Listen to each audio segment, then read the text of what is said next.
Latest episode দেখুন একদম add free. রঙ্গন, হ্যাঁ সোনি আন্টি, কি বললো ওরা? কখন আসবে? আসারই তো কথা। তুমি টেনশন করো না, কিছুক্ষণের মধ্যে চলে আসবে।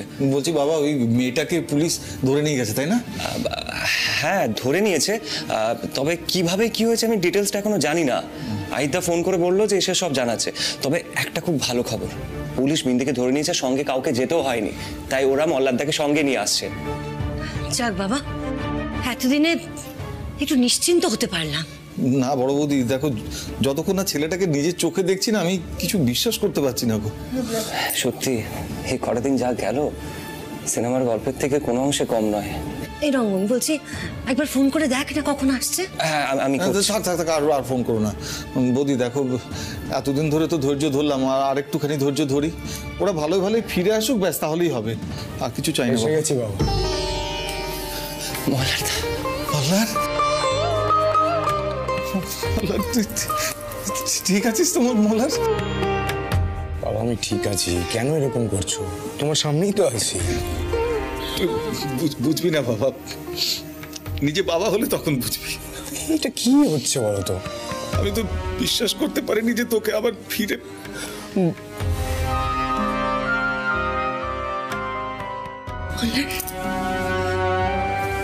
মল্লার, তুমি যে এইভাবে আমাদের কাছে ফিরে এসেছো সুস্থভাবে, এর থেকে বেশি আমাদের আর কিচ্ছু পাওয়ার নেই মল্লার। কিন্তু তুমি এই পোশাকে কেন? মা আমি ওকে একটু বসতে দাও না, সবাই তো ফিরলো। হ্যাঁ বসো মল্লার, বসো।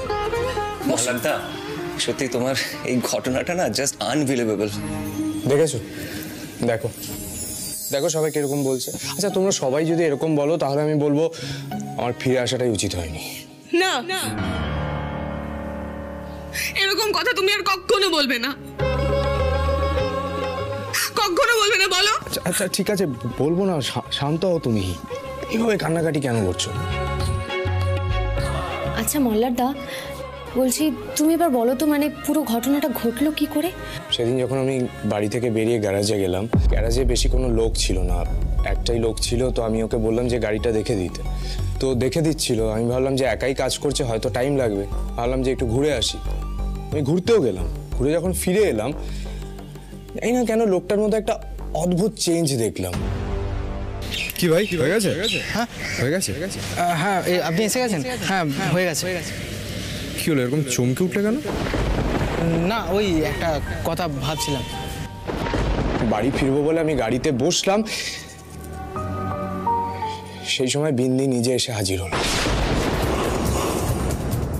আমি ওকে বললাম যে পুলিশ তোমাকে অনেক দিন ধরে খুঁজছে, এবার আমি তোমায় পুলিশের হাতে ধরিয়ে দেবো। ও নিজে বললো ধরো আমায়। তো পকড়ো মুঝে। আমি ওকে ধরতেই গাড়ি থেকে নামলাম, এর মধ্যেও দৌড়ে একটা গাড়িতে উঠে গেল।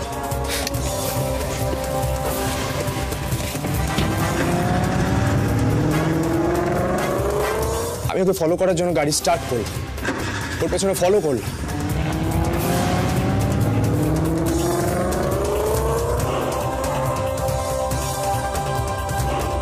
কিছু দূর যাওয়ার পরে দেখলাম যে আমার গাড়িটায় ব্রেক ফেল হয়ে গেছে। কি ব্রেক কাজ করছে না কেন?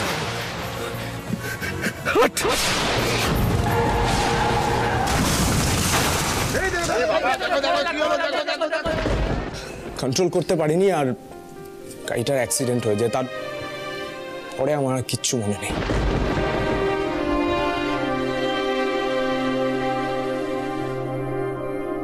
আমার যখন জ্ঞান ফিরল, আমি দেখলাম যে একটা গুদাম ঘরের মধ্যে চেয়ারের মধ্যে আমাকে দড়ি দিয়ে বেঁধে রেখেছে। সত্যি কিছুক্ষণের জন্য না আমার স্মৃতিশক্তি লোপ পেয়েছিল, আর ওই সময় বিন্দি আমাকে একটা ইঞ্জেকশন দিয়েছিল।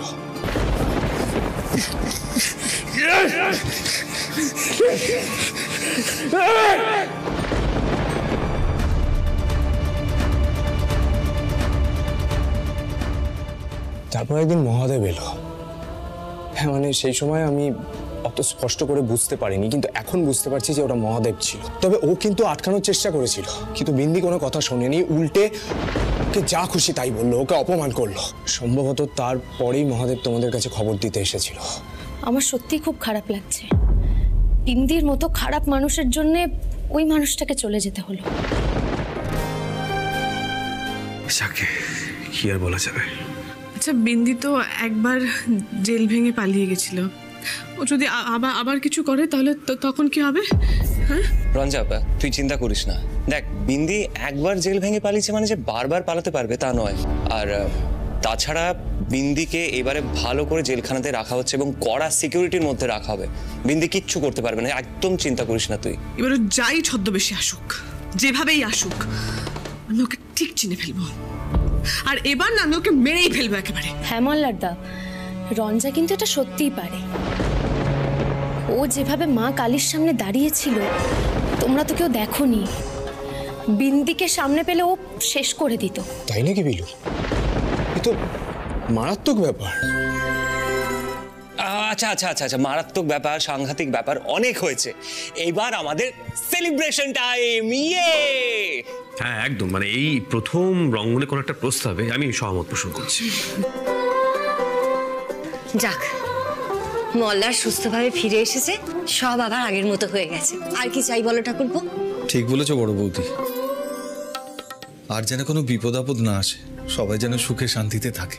অত বড় কাণ্ডের পর দুজনের বিয়ে হলো, তারপরেও এত বড় একটা ঝড় পেরিয়ে দুজনে আবার এক হয়েছে। কোনো একজনের কুনজর ঠিক পড়েছিল আমাদের পরিবারের উপর, কিন্তু এবার আমি নিশ্চিত আর কোনো বিপদ আসবে না। আমরা সবাই এখন এই সব কিছুর থেকে মুক্ত।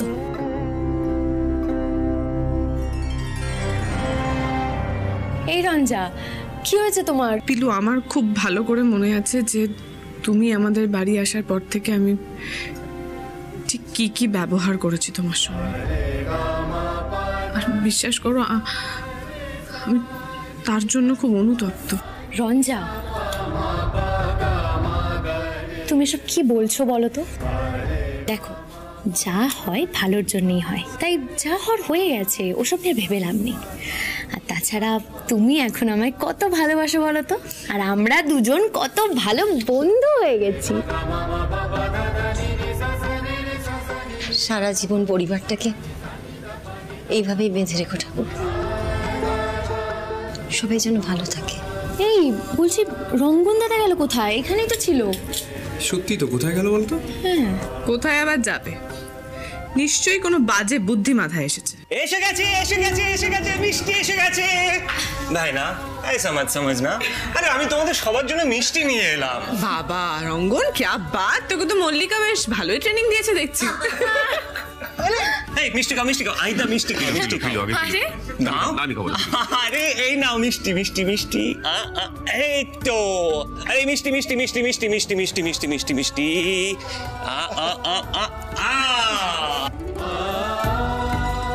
মল্লার দা মিষ্টি।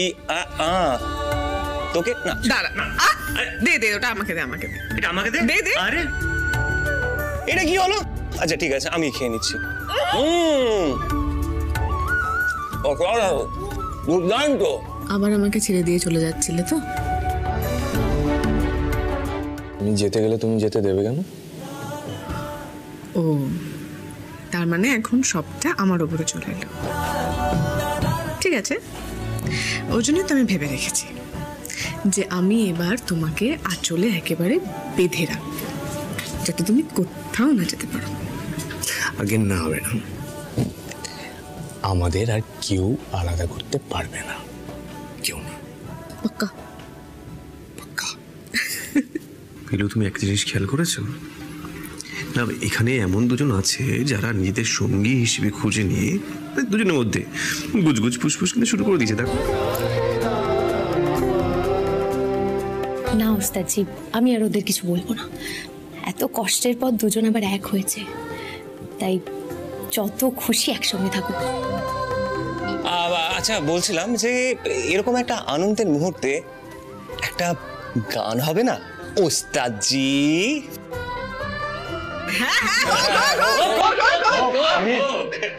একটা গান করে অনেকদিন ধরে বেশ বেশ।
গান তো হলো, এবার একটা নাচ হয়ে যাক।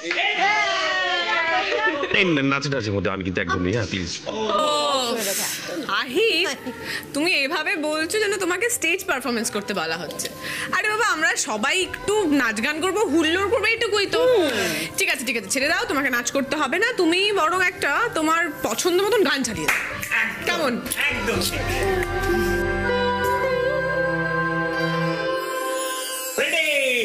রেডি।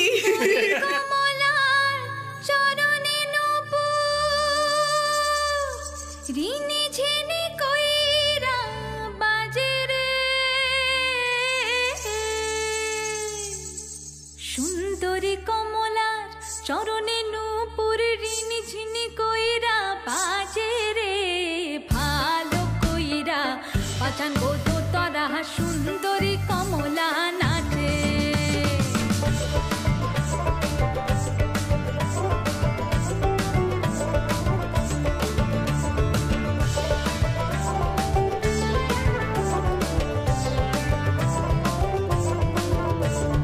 ভালো কইরা বাজান গো তোরা সুন্দরী কমলা নাচে। আরে ভালো কইরা বাজান গো তোরা সুন্দরী কমলা নাচে।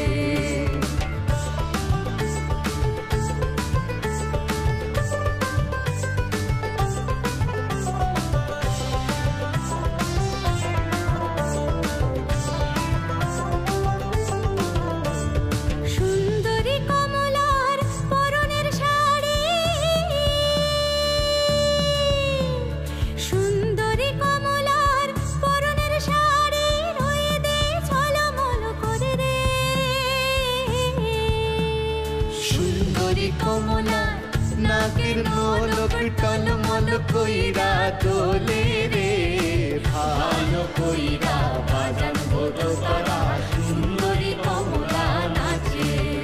আরে ভালো কইরা বাজান গো তোরা সুন্দরী কমলা নাচে।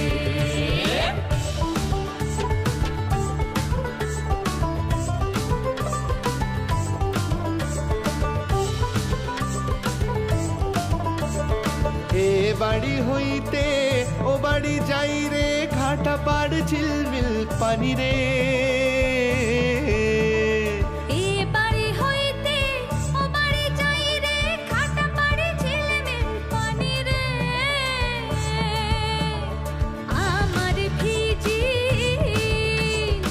আমার ভিজিল জামা জোড়া, কন্যার ভিজিল শাড়ি রে, ভালো কইরা বাজান গো তোরা সুন্দরী কমলা নাচে।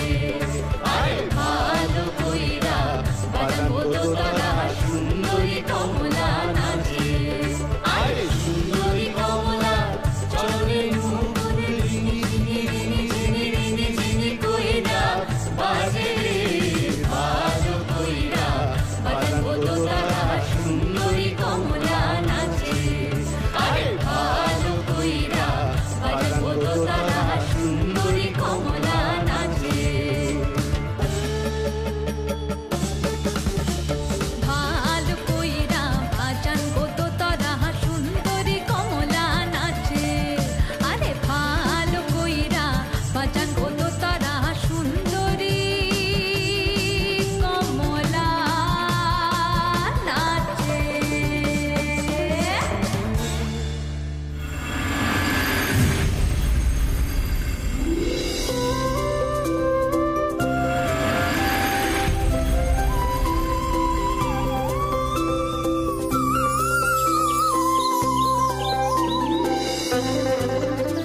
বলছি কি, তোমরা দাঁড়াও, আমি নিয়ে আসছি।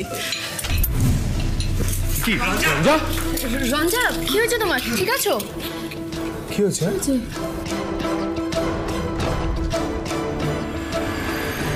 কি হলো? কি কি হয়েছে? চুপ, মানে কি হচ্ছে রঞ্জা? পিলু, কি হচ্ছে ওর? তুমি মুখটা ওরকম করলে কেন? না, আসলে রঞ্জা। কি হয়েছে রঞ্জার, বলো না।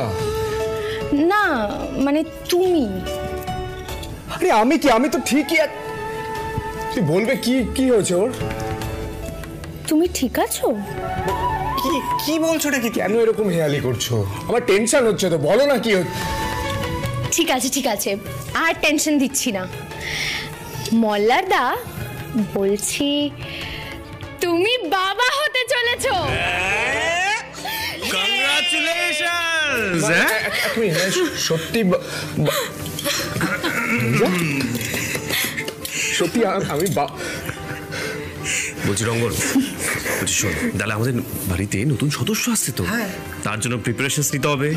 আচ্ছা, নতুন সদস্যের জন্য একটা গান তো হতেই পারে। একদম ঠিক বলেছো, একদম ঠিক বলেছো আহিতা। এবার একটা গান ধরো। হয়ে যাক পিলু, গান হয়ে যাক। চলো। ইশারায় কইবি কথা,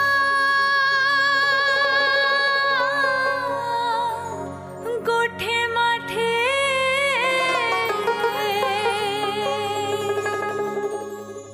দেখিস যেন কেউ না জানে, কেউ না বোঝে। দেখিস যেন কেউ না জানে, কেউ না বোঝে, কেউ না শোনে। কিছুদিন মনে মনে, কিছুদিন মনে মনে ঘরের কোণে, কিছুদিন মনে মনে ঘরের কোণে শ্যামের পীড়িত রাখ গোপনে।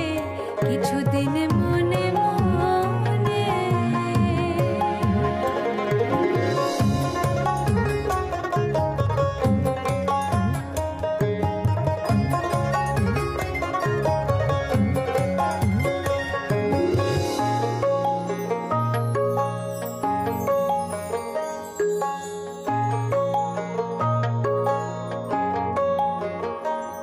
ওরে শ্যামকে যখন পড়বে মনে,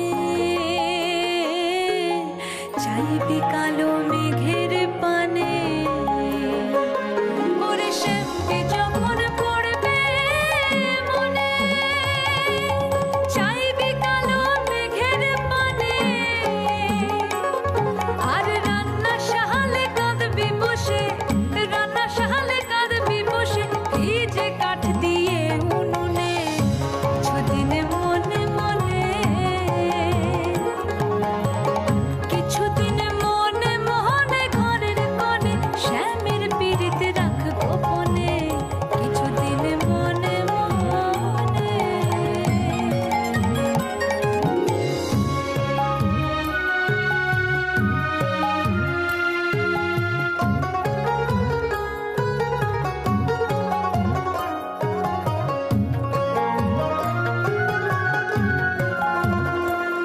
বলি শ্যাম সায়রে নাইতে যাবি, তোর গায়ের বসন ভিজবে কেনে। বলি শ্যাম সায়রে নাইতে যাবি, তোর গায়ের বসন ভিজবে কেনে। সায়রে সাঁতার দিয়ে আসবি ফিরে, সায়রে সাঁতার দিয়ে আসবি ফিরে, গায়ের বসন ভিজবে কেনে। কিছুদিন মনে মনে, কিছুদিন মনে মনে ঘরের কোণে শ্যামের পীড়িত রাখ গোপনে। কিছুদিন মনে মনে। ইশারায় কইবি কথা গোঠে মাঠে, ইশারায়